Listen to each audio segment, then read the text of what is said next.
Well, good morning. It is Monday edition of Ask the Pastor, and today we have a really, really good question from Johnny and Pat Broshears, who are our friends down in Texas who view us every week and are just wonderful people. And their question, I'm just going to read it. They sent a text to me. It has to do with following the Ten Commandments. It says, "Are we required to tithe or obey the Sabbath?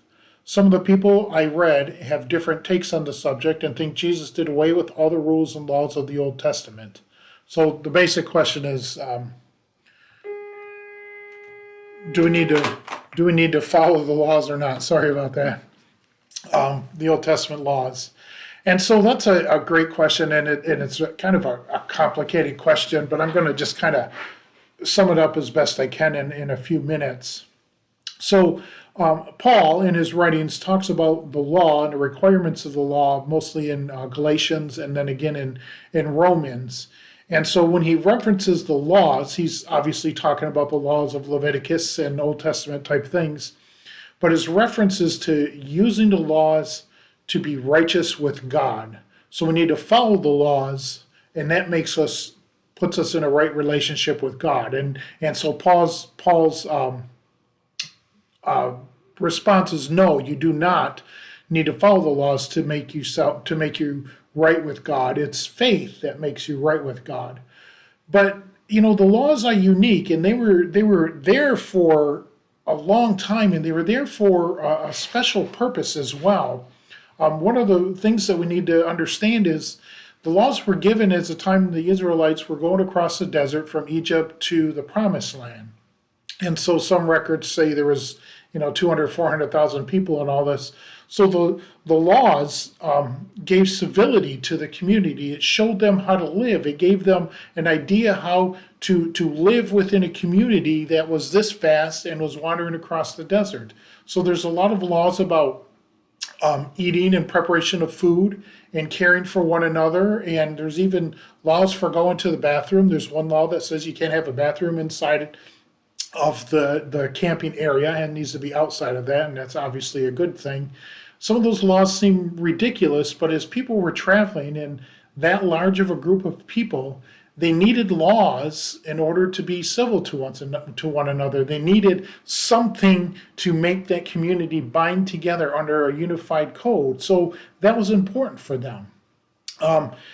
God gave the laws to set the Jewish community apart. They were the Hebrew people apart at the time, to set them apart from the other communities that didn't have this type of laws or acts to follow. So, setting apart, being chosen by God, setting apart was one of the purposes. And, and then Paul's definition, the law leads and makes known what sin is. So the point of the law is not just whether or not we should follow the laws. The point is whether or not we follow the laws to make us right with God. And that's where it gets a little hanky. No, we don't need to follow the laws to be right with God, but we should follow the laws because they are good laws. He mentioned, should we tithe? Should we remember the Sabbath? And he used the word require in there. And no, we are not required to do any of this. We're not required to follow the Ten Commandments. We are not required to follow the laws that God has given us. But those laws lead us in a direction of mercy and justice and peace and right living. So if you tithe, God bless you. That's a wonderful act. You're not required to. But in the Old Testament, they were told that they should give 1/10 to the temple, or they should leave the outer parts of their fields available for those who are less fortunate. Those are good and just laws for the benefit of the community. As far as tithing goes, Jesus really doesn't mention much about tithing. We should not give 10%, is what he's saying. We should give everything. And I point you to the rich young ruler to read that story. So he says, the tithe is just like a floor, but we should be giving more to God. We should actually be giving everything we have to God. So, a tithe requirement, not necessary. Should we follow the Sabbath?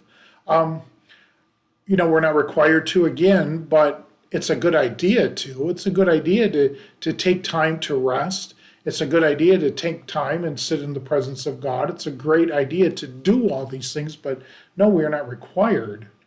And so as you read writings about people that say, well, the law was abolished and we don't need to follow the rules anymore, I guess technically they are correct if you look at them in the fact that the laws will not lead us to righteousness with God, but they will lead us to a life of goodness and well-being and justice and peace and grace. They have a good purpose even to this day. Now, some of the laws just don't have any relevance to us at all. I mean, the laws about the lepers and the Levitical codes about sacrifice and stuff like that, they're just not relevant to us today. But there's a lot of laws in the writings of the books that are still very relevant today that we're not required to follow. But I would think that they would be good for our society and us personally to follow. So again, the point is whether or not the laws are there to make us right with God, and that's how we use the law. The answer to that is no. Paul makes that very clear in, again, Galatians and Romans, and he says it's faith that makes us right with God, not the law. But again, on the other hand, laws are good, and they lead us to a holier life. They set us apart from God. We have rules within our church, we have rules within our denomination, we have rules within Christianity as well. They're just not written down as the Levitical codes have been written. They're good rules that lead us to righteousness in our personal lives, but not with God. So, yeah, I say we should follow the laws. Jesus didn't come to end the laws. He said he came to fulfill the laws that the prophets have given to us, that the Old Testament has given us. He came to fulfill them, not to abolish them. He says, I didn't come to abolish, I came to fulfill. So Jesus was the embodiment of the law with God, and it's the law of grace, the law of peace, the law of love. And it's Jesus that leads us to righteousness, or faith in Jesus that leads us to righteousness. So that is where we should put our focus, and not necessarily on a strict following of the laws. And let's face it, as time went on, and especially in Jesus' time, they kind of made a mockery about the laws, and they put up these fest posts that said, for example, you needed to sacrifice a lamb that was unblemished. Well, what does that mean? How many blemishes on a lamb could be, and how many blemishes can a lamb have and still be called unblemished was a big debate. And, can I walk a mile in 1 foot? Or, can I cook on the Sabbath? Can I warm the food up that I cooked on the Friday night for the Sabbath on the day before? Those laws just kind of got to be a little bit ridiculous. But, in a nutshell, the laws are good. The laws are there for a purpose. But they don't lead us to righteousness with God, and that's where Paul is more talking about. So I'd say yes, I think it's good that we tithe. I think it's good that we follow the Sabbath. I think it's good that we follow the Ten Commandments, but again, doesn't lead us to righteousness with God, but leads us to a holy life. It leads us to a life that I think would be pleasing to God.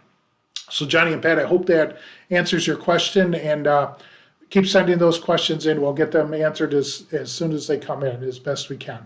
Thanks a lot, everybody. Have a blessed day. Bye.